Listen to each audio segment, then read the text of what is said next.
Ang kwento sa pagpatay kay Junko Furuta. Si Junko Furuta ay isang 16 anyos lamang na babaeng Hapon na sumailalim sa 44 days ng paggagahasa at pagpapahirap bago namatay sa kamay ng mga bumiyag sa kanya noong Nobyembre 22, 1989. Kilala sa buong Japan bilang isang concrete encased high school girl, ang kaso ni Junko Furuta ay nakakuha ng atensyon sa buong bansa dahil sa matinding kalupitan na kinailangan tiisin ng batang babae bago siya matagpo ang patay.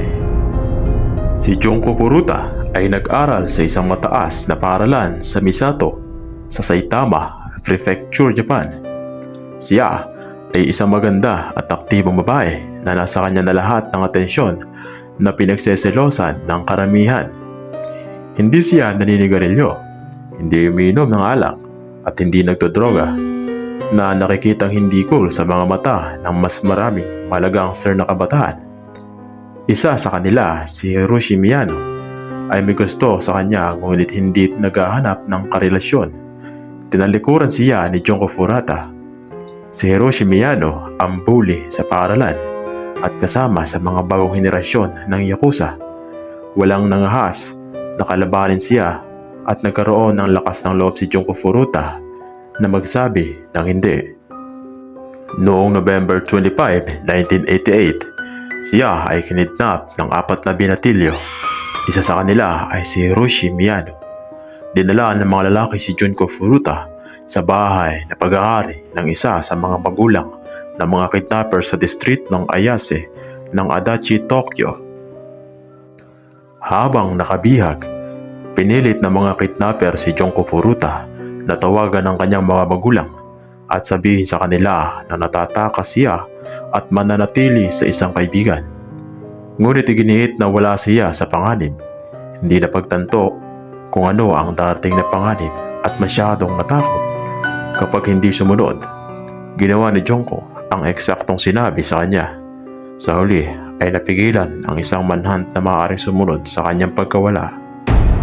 Ang mga magulang ni Nobuharu Minato, kung saan ang bahay ni Junko Furuta ay pinananatiling bisita ang kanilang anak sa ilang mga okasyon.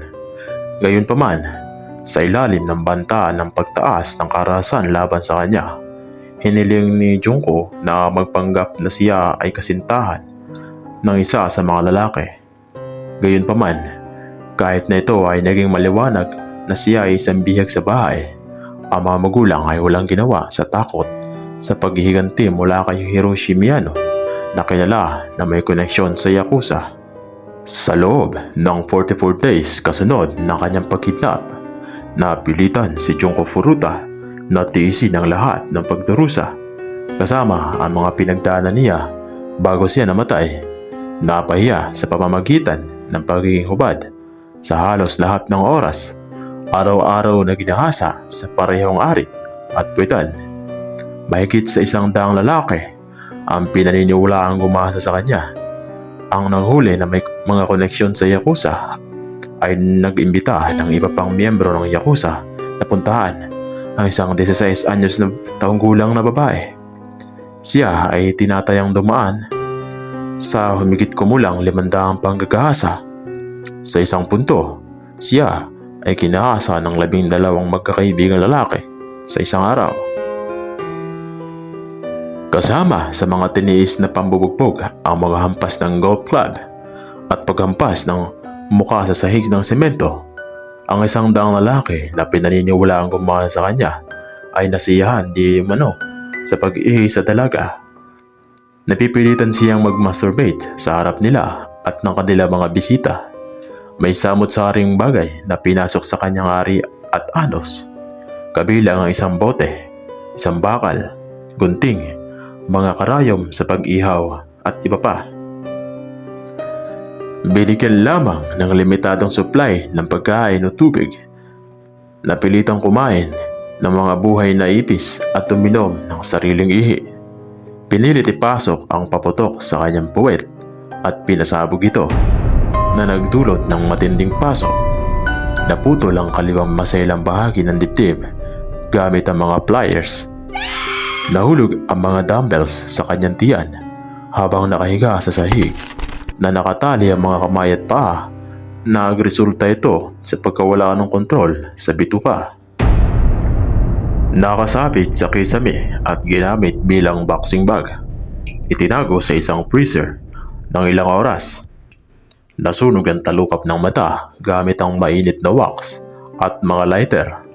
Sa dibdib naman ay tinusok ng mga karayom sa pananahi. Nasunog ang kanyang ari at klitoris ng sigarilyo at lighter. Ipinasok ang mainit na bumbilya sa kanyang ari at pinahid hanggang sa sumabog sa loob. Habang siya ay isang quarter pa lamang sa kanyang pagsubok dahil sa patuloy na pambubugbog, si Junko Furuta ay hindi makahinga sa pamamagitan ng kanyang ilong dahil sa akumulasyon ng dugo sa kanyang mga lukab. Tumangging tumanggap ng pagkain at tubig ang kanyang traumatized internal organs. Kaya nang subukan niyang uminom, agad siyang nagsusuka na nagpapanatili sa kanyang mas dehydrated.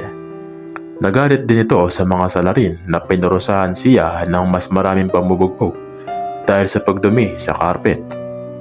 Sa isang punto, nang nagpapahinga na ang mga bantay pagkatapos uminom, sinubukan niyang tumawag sa pulisya ngunit nahuli at pinarusahan sa pamamagitan ng pagsunog sa kanyang mga paa gamit ang nasusunog na lighter fluid. Malaking bote na pinilit na ipasok ng mga salarin sa kanyang anus na nagdulot ng panloob na pinsala at pangit na pagdurugo.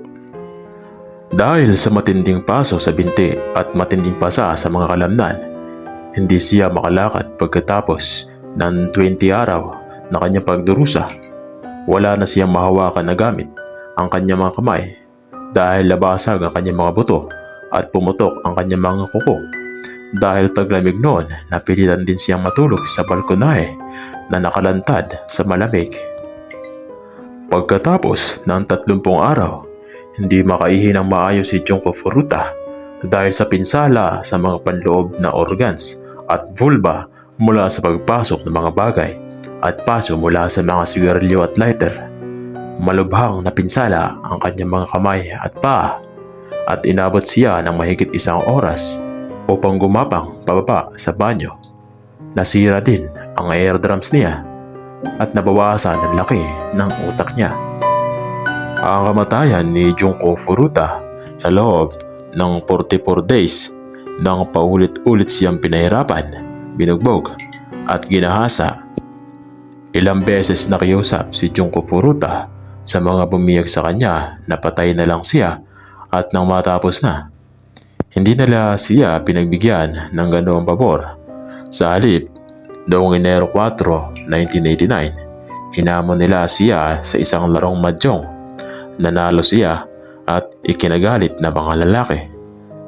Kaya pinalo nila siya ng isang bakal na barbell at apoy sa pamamagitan ng pagbaba ng kanyang mga binti, braso, muka at tiyan. Pagkatapos buhusan ng likido ang mga ito, palibhas ay nabugbog ng gusto, na dehydrate at kulang sa sustansya. Nabigla si Junko Furuta at namatay ng sumunod na araw. Isinilid ng mga mamamatay tao ang bangkay ng batang babae sa isang 55-gallon na drum na puno ng konkreto at itinapon ito sa Koto, Tokyo. Nakilala ang mga bumihag kay Junko Furuta. Ang korte ng Japan ay itinago ang mga pangalan ng 4 na pangunahing kaptor na kumidnap, nagpahirap, gumahasa at pumatay kay Junko Furuta. Dahil sila ay mga kabataan, gayunpaman, hinukay sila ng mga mamamahayag mula sa magazine ng Shukan Bonshun at inilathala ang mga ito na nagsasabi na pagkatapos ng kanilang ginawa kay Junko Furuta, hindi nila karapat-dapat na sino man na itaguyod ang kanilang mga karapatang pantao. At nahuli ang 4 na ito na si Hiroshi Miyano, Joe Ogura, Shinji Minato, Yasushi Watanabe. Lahat ng 4 na salarin ay nahuli at nalitis. Gayunpaman, Dahil lahat sila ay wala pang edad ng gawin ng krimen, sila ay nilitis bilang mga kabataan. Sa kalaunan, hinarap nila ang mga sentensya ng mga nasa ustong gulang. Maliban na itinago ng korte ang kanilang pagkakakilanlan. Gayunpaman, dahil sa tindi ng kanilang mga krimen, ang mga sentensya na ibinigay sa kanila ay medyo mababa. At hanggang dito na lang muna ang ating kwento. Salamat sa pakikinig. Huwag kalimutan mag-subscribe sa ating channel para updated kayo sa mga video ko pang i-upload.